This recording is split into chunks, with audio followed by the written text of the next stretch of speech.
Éric Piez, le maire du 20e arrondissement. Merci Madame la maire, mes chers collègues. Donc effectivement, depuis le 2017, l'occupation, l'avenir de la Maison de l'Air est un sujet qui revient de façon régulière dans nos échanges et dans les débats de cette Assemblée ou du Conseil d'arrondissement du 20e. Bon, pour ma part, 5 ans, je n'endosserai que les 18 derniers mois, dont un certain nombre de mois confinés.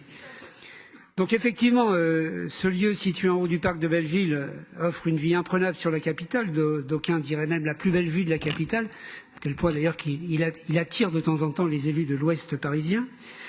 Ce lieu donc est au cœur des préoccupations depuis longtemps des nombreux collectifs d'habitants et d'associations implantés sur le quartier de Belleville.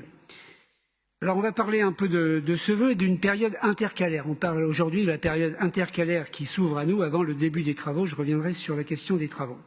Donc effectivement, il s'agit aujourd'hui de se prononcer pour confier le lieu au centre social Archipélia, très connu dans le 20e, situé rue des Envierges, à quelques mètres du belvédère de Belleville, et qui est devenu au fil des années la structure phare du quartier, fédérant par son action les associations, les clubs sportifs, les collectifs d'habitants et les riverains. Ce centre a su mener à bien nombreux projets améliorant le cadre de vie des habitants de ce quartier très populaire et, je dois le dire, il y a quelques années, en grande difficulté.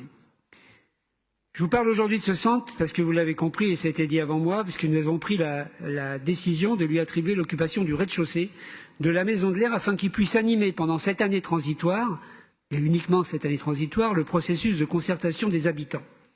Via les animations, des réunions, des débats, Archipélia va donc mobiliser les habitants et les collectifs sur le lieu pour les faire réfléchir sur un possible usage futur. Plus précisément, le centre social propose un programme d'animation ponctuelle du lieu pendant cette période intercalaire. Ces animations seront évidemment accompagnées de visites du lieu, de visites du jardin par des architectes, urbanistes, sociologues ou historiens pour présenter justement au public les contraintes techniques de la Maison de l'Air qui sont complexes. C'est une serre au départ, la Maison de l'Air. Et les caractéristiques du quartier, ses particularités en tant que QPV, pour aussi les faire réfléchir sur une future occupation. Et nous pensons que c'est en s'appropriant le lieu, ses caractéristiques techniques, que les habitants seront à même de s'y projeter et de formuler des propositions adaptées. Alors cette concertation, nous sommes conscients de l'importance qu'elle a pour les habitants.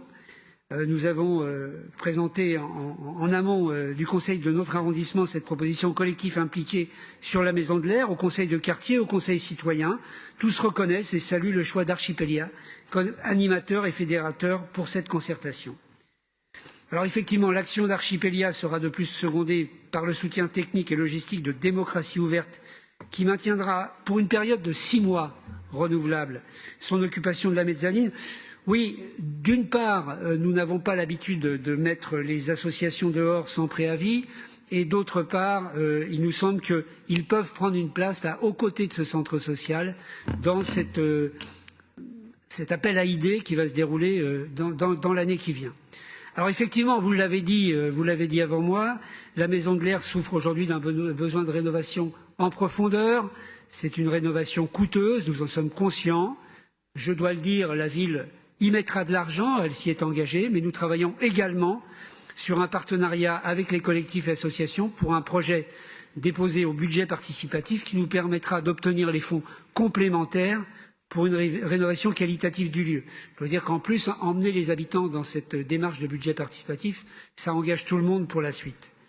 Je sais votre attachement pour encourager les processus et les démarches de concertation sur les projets qui impactent la vie des arrondissements. C'est pourquoi je vous demande, chers collègues, de voter à l'unanimité cette délibération. Merci.